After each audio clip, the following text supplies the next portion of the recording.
नमस्ते सर, मैं निधि जोशी बोल रही हूँ और मैं अभी बाड़मेर से हूँ, जयसिंदर गांव से।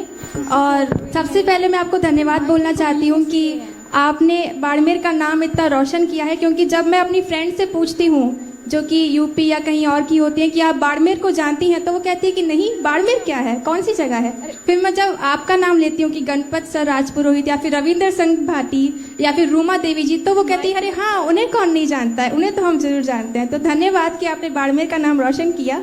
और इसी के साथ मैं अपना प्रश्न पूछना चाहती हूँ कि सर, जब हम बाड़मेर से यहाँ आते हैं, हम अपने अपने शहर में टॉपर्स होते हैं, बट यहाँ पे सब इंटेलिजेंट होते हैं, सब पढ़े लिखे होते हैं, तो हमें कहीं ना कहीं लो फील होता है कि हम इनके साथ कैसे कोप करेंगे। और यही जाके आगे जाके हमारे कॉम्पिटिटिव एग्जाम में भी हमारे कॉम्पिटिशन बनते हैं, तो हमें लगता है कि कहीं ना कहीं हम स्ट्रेस फील करते हैं और डिमोटिवेट भी हो जाते हैं। तो इससे हम कैसे कोप करें। और साथ ही साथ घर से दूर रहते हैं तो होम सिकनेस, लोनलीनेस, और गर्ल्स हैं, मेरे को तो बहुत ज़्यादा लगती है होम सिकनेस, और परिवार की आशाएं, तो कैसे हम इस सब से अपने आप को ऊपर लेकर आए। एक साथ बहुत सवाल हो गए, मैं एक एक पे बात कर रहा हूँ कि हम गांव से आते हैं तो अपने क्षेत्र में हम इंटेलिजेंट होते हैं, यहाँ पे आते हैं तो थोड़ा सारे इंटेलिजेंट मिल जाते हैं।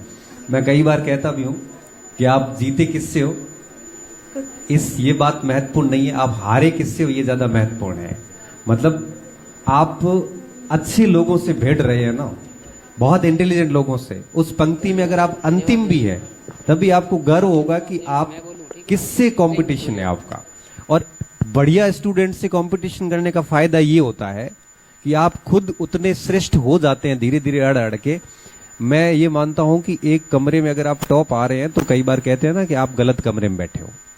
अगर आप किसी क्लासरूम में फर्स्ट रैंक पे हैं तो आप गलत क्लासरूम में हैं। अगर आप किसी क्लासरूम में अंतिम पंक्ति में हैं तो आपके लिए बहुत बड़ा प्लेटफॉर्म है बहुत कुछ हासिल करने का। और मैं मानता हूं कि अगर आप इसको चैलेंज के रूप में लेते हो, रात दिन अपने पे काम करते हैं, आप भले उस क्लास में टॉप मत आओ, लेकिन किसी आगामी परीक्षाओं में आप पूरी इंडिया को टॉप करने की स्थिति में आ जाते हैं। इसलिए अच्छे लोगों से कंपटीशन करके हारना ये बहुत अच्छे संकेत होते हैं किसी भी व्यक्ति के करियर के ग्रोइंग के। इसलिए इस चीजों को तो आपको दिमाग में नहीं लेना है। प्लस होम सिकनेस की जो बात आती है तो कोशिश करो कि घर पे थोड़ी कम बात करो। आप जितनी अधिक बात करोगे उतनी अधिक याद आएगी।